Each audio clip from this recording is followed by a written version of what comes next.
अऊज़ु बिल्लाहि मिनश्शैतानिर्रजीम बिस्मिल्लाहिर्रहमानिर्रहीम रब्बी ज़िदनी इल्मा रब्बी ज़िदनी इल्मा रब्बी ज़िदनी इल्मा। अस्सलामु अलैकुम वरहमतुल्लाहि वबरकातुह। हमारे चैनल कुरान विद तजवीद में आप सबको खुश आमदीद। आज हम सबक नंबर 11 पढ़ेंगे। सबक नंबर 11 हमारा है हरूफ़े लीन के बारे में। सबक नंबर 10 में हमने हरूफ़ मद्दा के बारे में सीखा था। हरूफ़ मद्दा के बारे में जो है ना हमने उनकी हरूफ़ मद्दा की अदायगी सीखी थी। और आज सबक नंबर 11 में हम हरूफ़ लीन के बारे में पढ़ेंगे। हरूफ हर्फ की जमा है। जो पीछे हरूफ़ मद्दा में भी 3 हरूफ़ मद्दा थे और मद्दा का मतलब था लंबा करना। उन तीन हरूफ़ मद्दा को लंबा करके पढ़ना था, जिसमें अलिफ मद्दा, या मद्दा और वाव मद्दा थे। और आज हरूफ़ लीन। हरूफ़ लीन, लीन का मतलब है नरम। लीन का मतलब होता है नरम। और हरूफ मतलब कुछ हरूफ होंगे जिनको हमने नरम पढ़ना होगा। और वो कुरान पाक में किस तरह आते हैं और हम उनको किस तरह से नरम पढ़ते हैं, तो आज हम ये सीखेंगे। हम कुरान मजीद में 2 किस्म के हरूफ़ लीन पढ़ते हैं। एक है वाव लीन और एक है याई लीन। वाव लीन मतलब इसके नाम से ही जाहिर है कि एक वाव होगा जिसको हमने नरम पढ़ना होगा। लेकिन अब वो कौन सा वाव होगा जिसको हम नरम पढ़ेंगे? तो वो वाव जिसके ऊपर जज़म हो। वो वाव जिसके ऊपर जज़म हो, वो साकिन हो, यानी कि उसके ऊपर सकून हो। जज़म का दूसरा नाम सकून है।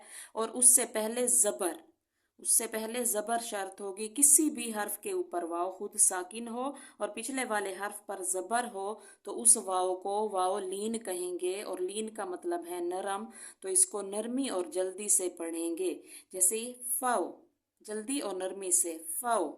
इसी तरह ये देखें, वाव के ऊपर जज़म है और फिर ज़बर आई हुई है पिछले हर्फ पर, तो ये है ज़ाव, साव। और ये देखिए यहाँ पर फिर वाव के ऊपर जज़म है और पिछले वाले हर्फ के ऊपर ज़बर है, यानी कि ज़बर का होना शर्त है और वाव खुद साकिन हो, यानी कि उसके ऊपर सकून हो, ये भी ज़रूरी है। अगर सकून नहीं है और वाव ऐसे है और पीछे ज़बर है, तब हरूफ़ लीन का कायदा यहाँ पर नहीं होगा। वाव साकिन हो, पिछले वाले हर्फ पर ज़बर हो, उस वाव को वाव लीन कहते हैं। लीन का मतलब होता है नरम।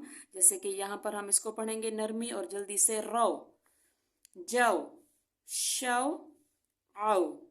इसी तरह हरूफ़ लीन जो है वो 2 हैं, एक वाव लीन और दूसरा याई लीन। अब याई लीन एक या होगी जिसको हम नरमी और जल्दी से पढ़ना होगा। वो कौन सी या होगी? तो वो भी वाव की तरह जो है साकिन होगी। या के ऊपर खुद जज़म हो और पिछले वाले हर्फ पर ज़बर हो। दोनों में ज़बर का होना शर्त है और दोनों का साकिन होना भी ज़रूरी है। या खुद साकिन हो, यानी कि उसके ऊपर जज़म हो और पिछले वाले हर्फ पर ज़बर हो, उस या को याई लीन कहते हैं। याई लीन को भी वाव लीन की तरह जल्दी और नरमी से पढ़ा जाता है। जैसे यहाँ पर हम पढ़ेंगे ज़ई, जल्दी से ज़ई, सोई, लई, नई, रोई, जई, शई। और इसी तरह ये कई। तो हरूफ़ लीन और हरूफ़ मद्दा में फ़र्क यह है कि हरूफ़ मद्दा को 2 हरकत लंबा करके पढ़ा जाता है और हरूफ़ लीन को जो है लंबा करने के बजाय जल्दी और नरमी से पढ़ा जाता है। यहाँ अगर हम हरूफ़ मद्दा और लीन में फ़र्क करें तो ये देखें, हमने पिछले सबक नंबर 10 में हरूफ़ मद्दा पढ़े थे। वो वाव जो साकिन हो लेकिन पीछे पेश हो, तो वो वाव मद्दा होता है। और आज हमने लीन के बारे में सीखा है, पेश होने के बजाय वाव साकिन होगा लेकिन पीछे पेश होने के बजाय ज़बर होगी, तो वो वाव लीन होगा। उसको जल्दी और नरमी से पढ़ा जाएगा। अब ये वाव मद्दा है पेश वाला और ये वाव लीन है जिसके पीछे ज़बर है। इसको हम पढ़ते हैं और दोनों में फ़र्क करते हैं।